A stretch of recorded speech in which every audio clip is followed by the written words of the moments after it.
Hi అండి, welcome to our channel Telugu కథల ప్రపంచం.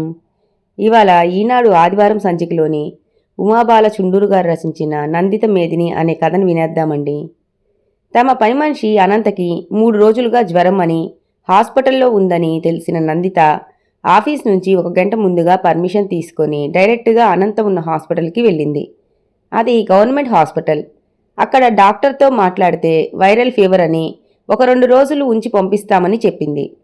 రెస్ట్ తీసుకోమని చేతిలో 2000 పెట్టి వచ్చేస్తుంటే ఆ జనరల్ వార్డులో ఒక బెడ్ మీద ఎవరో ఒక పెద్ద ఆయన, పక్కన కుర్చీలో ఇంకొక ఆమె, అతని భార్య కావచ్చు, కూర్చొని ఉండటం చూసి చటుక్కున ఆగిపోయింది. ఎక్కడో చూసినట్లు అనిపించటంతో వాళ్ళకి తను కనపడకుండా తను వాళ్ళని బాగా గమనించి గుర్తుపట్టింది. ఒక్కసారి ఉలిక్కి పడింది. వాళ్లేనా అని అనుకుంది తనలో తనే. వాళ్లే. తను వాళ్ళని ఎలా మర్చిపోతుంది? ఒక క్షణం నందిత తనకేమీ పట్టనట్లుగా అక్కడి నుంచి వెళ్ళిపోదామనుకున్నా మనసు ఒప్పుకోలేదు. ఆగి అక్కడున్న నర్సుని అడిగింది వాళ్ళ గురించి. నర్సు చెప్పింది, 3 రోజుల క్రితం ఒకతను వాళ్ళ కొడుకు అనుకుంటాను, అతన్ని ఇక్కడ చేర్చి మళ్ళీ వస్తానని వెళ్ళాడు. ఈ పెద్దాయనకు శ్వాస తీసుకోవటంలో ఇబ్బంది ఉంది, దగ్గు కూడా వస్తుంది. మందులు ఇచ్చి దగ్గు తక్కుముఖం పట్టాక ఇంటికి వెళ్ళిపోమన్నాను. వాళ్ళు కొడుకు కోసం ఎదురు చూస్తున్నారు అని చెప్పింది. నందిత వాళ్ళని తెలియకుండా వాళ్ళ ఫోటో తన మొబైల్లో తీసుకొని ఇంటికి వెళ్ళిపోయింది. ఆటోలో కూర్చుంది గాని ఒక్కటే ఆలోచనలు బాధ చుట్టుముట్టాయి. 25 ఏళ్ళు అయి ఉంటుందేమో వాళ్ళని చూసి.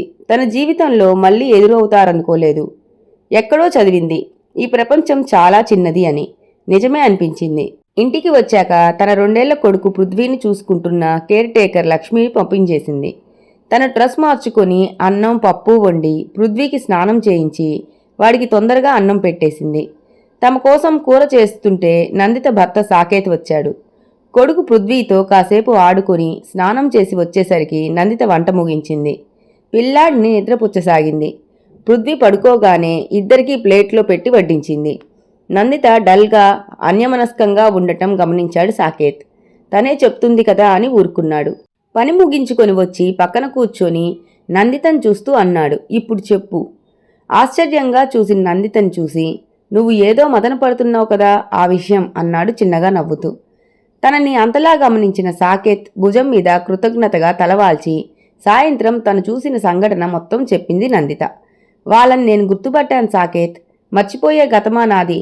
వయసు మీరింది గాని వాళ్ళవి అవే మొహాలు. వాళ్ళు నన్ను గుర్తుపట్టకపోవచ్చు. పెద్దవాళ్ళైపోయారు కదా. నేను కూడా పెద్దయ్యాను.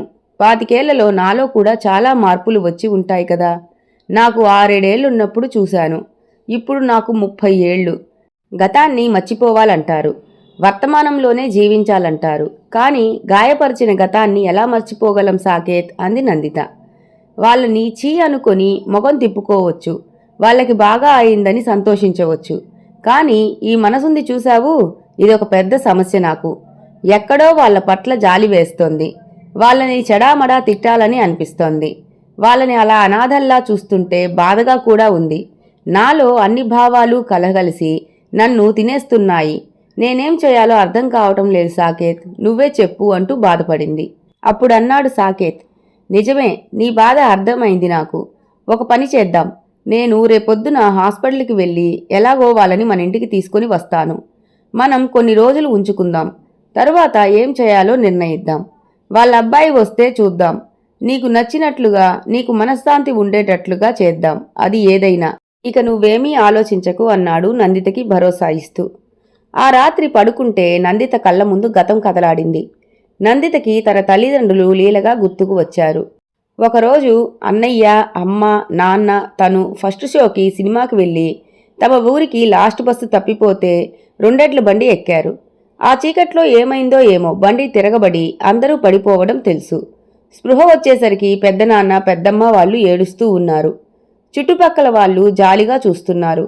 పిల్ల అనాథ అయిపోయింది అంటున్నారు. మీరే ఆ పిల్లకి దిక్కు అని పెద్దనాన్న వాళ్ళకి చెప్తున్నారు. 3 రోజుల తర్వాత తనను రైల్లో వాళ్ళ ఊరికి తీసుకొని వెళ్లారు పెద్దనాన్న. పెద్దమ్మ ఎప్పుడూ నందితను తిడుతూ విసుక్కుంటూ ఉండేది. అది మనకి గుదిబండలా తగులుబడింది. మన పిల్లలకి తోడు దీన్ని పెంచి పెద్ద చేసి పెళ్లి చేయటం మన వల్ల కాదు అని పెద్దనాన్నని తిడుతూ ఉండేది. నందితకు ఏమీ అర్థమయ్యేది కాదు. ఇక్కడ ఎందుకున్నదో, అమ్మా నాన్న వాళ్ళు ఏమయ్యారో, పెద్దమ్మ ఎందుకు తిడుతుందో ఏదీ అర్థమయ్యేది కాదు నందితకి. చుట్టుపక్కల వాళ్ళు తన చేత పని చేయిస్తుందని చెవులు కొరుక్కుంటూ ఉంటే తప్పదన్నట్లుగా స్కూల్కి పంపించేది పెద్దమ్మ. రాగానే ఇంట్లో పనులు చేయించేది. ఒకసారి హఠాత్తుగా తిరుపతి వెళ్తున్నామని అందరికీ చెప్పి తనని తీసుకుని బయలుదేరారు. నందితకు కొంచెం సరదా వేసింది రైల్లో ప్రయాణం అని. ప్లాట్ఫామ్ బెంచ్ మీద కూర్చున్నారు. నందిత పెద్దనాన్న వెళ్ళి ఒక బిస్కెట్ ప్యాకెట్ తీసుకుని వచ్చాడు. ఆ ప్యాకెట్ ఇచ్చి తనని అక్కడే కూర్చోమని టికెట్ తీసుకుని వస్తానని వెళ్ళాడు. తరువాత 5 నిమిషాలకి బాత్రూంకి వెళ్ళొస్తానని వెళ్ళింది పెద్దమ్మ. నందిత బిస్కెట్స్ తింటూ కూర్చుంది. వాళ్ళు ఎంతసేపటికి రాలేదు. చీకటి పడుతోంది. భయం వేస్తూ ఏడుస్తూ కూర్చుంది. ఏడ్చి ఏడ్చి కొంతసేపటికి అక్కడే పడుకొని పోయింది. తెల్లారి లేచేసరికి ఒక అనాథ ఆశ్రమంలో ఉంది.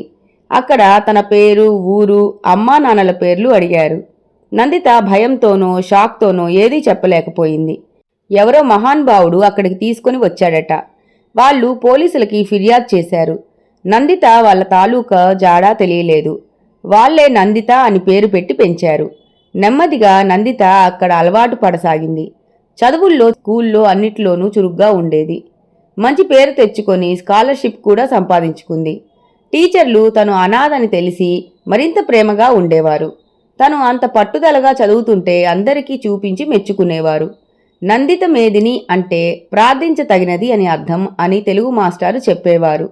వాళ్ళు సహాయంతోనే 10వ క్లాసు మంచి మార్కులతో పాస్ అయి గవర్నమెంట్ కాలేజీలోనే ఇంటర్, డిగ్రీ, కంప్యూటర్స్ చదివింది. క్యాంపస్ సెలక్షన్లో ఉద్యోగం కూడా సంపాదించుకుంది. అక్కడే సాకేత్ పరిచయమయ్యాడు. సాకేత్ అక్కడ మేనేజర్గా చేసేవాడు. నందిత అతనికే రిపోర్ట్ చేసేది. సాకేత్కి ఇంకేదో పెద్ద ఉద్యోగం వచ్చి వేరే కంపెనీకి వెళ్ళిపోయాడు. తరువాతే అతనితో స్నేహం పెరిగింది. నందిత గురించి అతనికి అంతా తెలుసు. నందిత నచ్చి ఆమె ఎన్నో అభ్యంతరాలు చెప్పినా నచ్చజెప్పి తన ఇంట్లో వాళ్ళని కూడా ఒప్పించి నందితని పెళ్లి చేసుకున్నాడు. తర్వాత నందిత సంతోషంగానే ఉంది. మంచి ఏరియాలో సొంత ఫ్లాటు, కారు అమర్చుకున్నారు. ఒక అబ్బాయి పృథ్వీ, వాడికి 2 ఏళ్లు. వాడిని చూసుకోవడానికి లక్ష్మి అనే ఒక ఆమెను పెట్టుకున్నారు. సాకేత్ తల్లిదండ్రులకి ఇంకో కొడుకు, కూతురు కూడా ఉన్నారు. వాళ్ళు వాళ్ళ ఊళ్ళలోనే ఉంటారు. పిల్లల దగ్గరకు వచ్చిపోతూ ఉంటారు. ఇలాంటి తరుణంలో నందిత తన పెద్దనాన్న, పెద్దమ్మలను చూసి గుర్తుపట్టింది. వాళ్ళ వల్ల తను ఎవరూ లేనట్లు అనాథలా పెరగటం ఎంత నరకమో అనుభవించిన తనకి తెలుసు. దేవుడి దయ వల్ల ఎవరో మంచివాళ్లు చూసి ఏదో ఆశ్రమంలో చేర్పించారు కాబట్టి తను సక్రమంగా పెరిగింది. లేకపోతే అని ఆలోచిస్తే గగురుపాటు కలుగుతుంది నందితకు. తన నిర్ణయం సరైనదేనా? నిజంగానే తనకి జరిగిన అన్యాయం గురించి వాళ్ళని ప్రశ్నిద్దామని తనకి ఉందా? ఏదీ అర్థం కావటం లేదు. సరే చూద్దామని బలవంతంగా నిద్రకి ఉపక్రమించింది. మర్నాడు సాకేత్ తను లేటుగా ఆఫీస్కి వెళ్తానన్నాడు. నందిత ఆ రోజు సెలవు పెట్టింది. సాకేత్ హాస్పిటల్కి వెళ్ళి తన కారులో వాళ్ళని తీసుకుని వచ్చాడు. వాళ్ళు ఇంత చక్కని ఇంట్లో తమని తీసుకుని వచ్చిన సాకేత్ని ఆశ్చర్యంగా చూశారు. వాళ్ళని కూర్చోమని, వీళ్లే నా స్నేహితుడు తల్లిదండ్రులు. నేను చెప్పాను కదా, వీళ్ళబ్బాయి రాంప్రసాద్ నాకు స్నేహితుడు. మేం కొన్నాళ్ళు ఆ ఊళ్ళో ఉండి నాన్నగారికి ట్రాన్స్ఫర్ అవటంతో అక్కడి నుండి వచ్చేశాం. నాకు అతనికి స్నేహం కొనసాగుతోంది. నిన్ననే నాకు ఫోన్ చేసి చెప్పాడు, కొంచెం బిజీగా ఉన్నాను, ఒక 4 రోజుల్లో వచ్చి అమ్మా నాన్నలను తీసుకుని వెళ్తాను, అంతవరకు నీ దగ్గర ఉంచుకో అని. హాస్పిటల్ వాళ్ళకి నా అడ్రస్, ఆధార్ కార్డు చూపించి నా ఫోన్ నంబర్ ఇచ్చి వీళ్ళని తీసుకొని వచ్చాను. వీళ్ళు కూడా చాలా మొహమాట పడిపోయారు అన్నాడు నందితతో. నందిత, అయ్యో మీరు మీ అబ్బాయి ఇల్లనుకొనే ఉండండి, నాకస్సలు ఇబ్బంది లేదు అంది వాళ్ళని మంచినీళ్లు ఇస్తూ. సాకేత్ ఆఫీసుకి వెళ్ళిపోయాడు. వాళ్ళకి స్నానానికి ఏర్పాట్లు చేసి వాళ్ళు ఫ్రెష్ అయ్యాక టిఫిన్ పెట్టి కాఫీ ఇచ్చింది. వాళ్ళు ఉండే రూమ్ చూపించింది. వాళ్ళ బట్టల్ని వాషింగ్ మెషిన్లో వేసి ఉతికించింది తాత్కాలికంగా పెట్టుకున్న పని మనిషితో. పృథ్వీ కొత్త వాళ్ళని చూసి భయపడి వాళ్ళ దగ్గరికి వెళ్ళలేదు. వాళ్ళు విశ్రాంతి తీసుకుంటుంటే వంట చేసింది. తిన్నాక టీవీ పెట్టింది. కాసేపు కబుర్లు చెప్పింది. సాకేత్ ఆఫీస్ నుండి వచ్చి వాళ్లతో చాలాసేపు మాట్లాడాడు. అందరూ కలిసి భోజనాలు చేశారు. ఆ రోజు రాత్రి సాకేత్ని అడిగింది, వాళ్ళు నీ మాటలు నమ్మారా అని. వాళ్ళకి పాపం అక్కడి నుండి వచ్చేయాలని ఉంది. కాకపోయినా అక్కడ ఇంకా వాళ్ళని ఉంచుకోరు. అక్కడ జాయిన్ చేసినప్పటి వివరాలు చూశాను. ఇచ్చిన ఫోన్ నంబర్కి ఫోన్ చేస్తే రాంగ్ నంబర్ అని వస్తోంది. కావాలని తప్పు నంబర్ ఇచ్చారేమో. నేను ఏదో కథ చెప్పి హాస్పిటల్ వాళ్ళని వీళ్ళని ఒప్పించాను. అది గవర్నమెంట్ జనరల్ హాస్పిటల్ కాబట్టి నన్ను నా తీరును చూసి పంపించి ఉండవచ్చు. పైగా వీళ్ళు వృద్ధులు కదా, అనుమానం వచ్చి ఉండదు. నా డీటెయిల్స్ అన్నీ తీసుకున్నారు.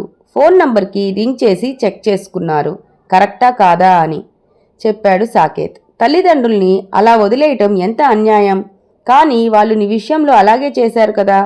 మనం చేసిన తప్పుల ఫలితాలు ఎప్పుడో కాదు, ఈ జన్మలోనే అనుభవిస్తామనేది నిజం అన్నాడు సాకేత్. నందిత మాట్లాడలేదు, ఆలోచిస్తూ ఉండిపోయింది. మర్నాడు తను ఆఫీస్కి వెళ్లాలని ఇంట్లో అన్ని ఏర్పాట్లు చేసి సాయంత్రం తొందరగా వచ్చేస్తానని చెప్పి వెళ్ళింది నందిత. ఇంట్లో ఏ అవసరం ఉన్నా బాబును చూసుకుంటున్న లక్ష్మికి చెప్పమని తన ఫోన్ నంబర్ కూడా లక్ష్మి దగ్గర ఉందని చెప్పింది. మధ్యలో ఫోన్ చేసి వాళ్ళు భోజనం చేశారా లేదా అని కూడా కనుక్కుంది. లక్ష్మికి టీవీ పెట్టమని చెప్పింది. నందిత సాయంత్రం వచ్చేసరికి బాబు లక్ష్మి హాల్లో ఉన్నారు. వాళ్ళు రూమ్లో రెస్ట్ తీసుకుంటూ ఉండవచ్చునని తను వెళ్ళి ఫ్రెష్ అయి వచ్చింది. వచ్చాక వాళ్ళు ఏం చేస్తున్నారు అని అడిగింది లక్ష్మిని. వాళ్ళు వెళ్ళిపోయారు అని చెప్పింది లక్ష్మి. నందిత ఆశ్చర్యపోతూ ఉండగా ఒక మడతపెట్టిన పేపర్ తీసుకుని వచ్చి ఇచ్చింది. తను ఫోన్ చేస్తానన్నా మీకు తెలుసునని ఫోన్ చేయవద్దని చెప్పారండి. నందిత అయోమయంగానే ఆ ఉత్తరం తెరిచి చదివింది. అమ్మా సరు, మీ అమ్మా నాన్న అలానే పిలిచేవారు. నీ పేరు సరస్వతి. నువ్వు ఎంతో పెద్ద మనసుతో మమ్మల్ని మీ ఇంటికి తీసుకొచ్చావు. నిన్ను గుర్తుపట్టాం తల్లి. నీకు ఎవరో గాని చక్కటి పేరు పెట్టారు. నీ పై పెదవి మీద శనగ్గింజంత పుట్టుమచ్చ, అచ్చుకుద్దినట్లు మీ నాన్న పోలికలు, మీ అమ్మలాగా పెద్ద జడ. నువ్వెవరో చెప్పాయి. నిన్ను చూస్తుంటే మీ నాన్నని చూసినట్లు ఉంది మాకు. ఇప్పుడు ఎన్ని మాటలు చెప్పి ఏం లాభం? నీకు లోకంలో ఎవరూ చేయలేని అన్యాయం చేశాం మేము. నువ్వో గుదిబండగా అనుకొని నువ్వేం అయిపోతావో అన్న ఆలోచన కూడా లేకుండా దుర్మార్గంగా నిన్ను వదిలించుకున్నాం. నిన్ను వదిలి ఇంటికెళ్ళి 4 రోజు బుడిబుడి రాగాలు తీశాం. నువ్వెక్కడో తప్పిపోయావని, ఎంత వెతికినా కనపడలేదని పోలీసులకి ఫిర్యాదు కూడా ఇచ్చామని అందరికీ చెప్పాం. కొన్నాళ్ళు అందరూ ఆరా తీశారు. తర్వాత మాతో సహా అందరూ మర్చిపోయారు. వయసులో కన్ను మిన్ను కానక చేసిన పని వయసు మీరాక మమ్మల్ని సుఖంగా ఉండనివ్వలేదు. ఎంత తప్పు చేశామో అర్థమైంది. నిజంగా 4 పిల్లల్ని పెంచిన మాకు నిన్ను పెంచడం కష్టం కాదు. అయినా నిన్ను అమానుషంగా వదిలించుకున్నాం. పిల్లలు పెద్దవాళ్ళయ్యి వాళ్ళకి మేం బరువయ్యాక మేం చేసిన పాపం ఇలా మమ్మల్ని శిక్షిస్తోంది అని తెలిసి వచ్చింది. కానీ ఏం లాభం? నిన్ను జీవితంలో మళ్ళీ చూస్తాం అనుకోలేదు. విచిత్రంగా నిన్ను చూడటమే కాకుండా నీ దగ్గర ఒక రోజు కూడా ఉన్నాం. అదే విధి అంటే. మేము అన్యాయం చేసినా దేవుడు నీకు అన్యాయం చెయ్యలేదు. ఎక్కడ పెరిగావో, ఎలా పెరిగావో, ఏ కష్టాలు పడ్డావో తెలీదు. కానీ తల్లి, నిన్ను నీ కుటుంబాన్ని చూస్తే నువ్వెంత చక్కగా ఉన్నావో తెలిసింది. నీ భర్త మంచితనం చూసాం, నీ మానవత్వం చూసాం. కానీ మంచితనం భరించడం కూడా శిక్షే తల్లి. మా వల్ల కాదు నీ దగ్గర ఉండటం. చేపలు అమ్మే ఒక ఆమె తుఫానులో మల్లెపూల దుకాణంలో తలదాచుకోవాల్సి వచ్చిందట. అక్కడ ఆ సువాసన భరించలేక తన చేపల గంపను తలపక్కన పెట్టుకుని పడుకుందట. అప్పుడు గాని ఆమెకి నిద్ర పట్టలేదు. ఈ కథ మా చిన్నప్పుడు మా పెద్దవాళ్ళు చెప్పేవారు. వాళ్ళు వాళ్ళ స్థాయిని బట్టి మనుషుల ప్రవర్తన ఉంటుందని చెప్పడం కోసం అనుకుంటా. అలాగే ఉంది మా తంతు. మీ అంత మంచి వాళ్ళ దగ్గర ఉండలేం. నిన్ను ప్రేమగా పెంచి పెద్ద చేస్తుంటే నీ దగ్గర హక్కుగా ఉండేవాళ్ళం తల్లి. ఇప్పుడు నిలువెత్తు మానవత్వం ముందు నిర్లజ్జగా ఉండలేక మేం వెళ్ళిపోతున్నాం. మమ్మల్ని హాస్పిటల్లో దిక్కు లేకుండా వదిలేసి వెళ్ళిన మా సొంత పిల్లల దగ్గరికి కాదు, దిక్కులేని వాళ్ళకి దేవుడే దిక్కు అని తలుచుకుంటూ పోతున్నాం. ఎక్కడో అక్కడ నీడ దొరక్కపోదు. పిల్లలకి సంస్కారం మనం పెంచి పెద్ద చేసినంత మాత్రాన రాదు అని తెలిసింది. నువ్వు మీ ఆయన పిల్లాడు చల్లగా ఉండాలి. మమ్మల్ని క్షమించు అని అడగడానికి కూడా అర్హత లేదు. నీ సూర్యకాంతం రామదాసు. ఉత్తరం చూసి పూర్తిగా చదివిన తర్వాత నందిత నిశ్చేష్టురాలయ్యింది. ఇంతటితో ఈ కథ సమాప్తం. ఈ కథ గనక మీకు నచ్చినట్లయితే లైక్ చేసి, కామెంట్ చేసి, షేర్ చేసి నా ఛానల్ని సపోర్ట్ చేసేయండి ఫ్రెండ్స్. ఇక ఉంటానండి. By by.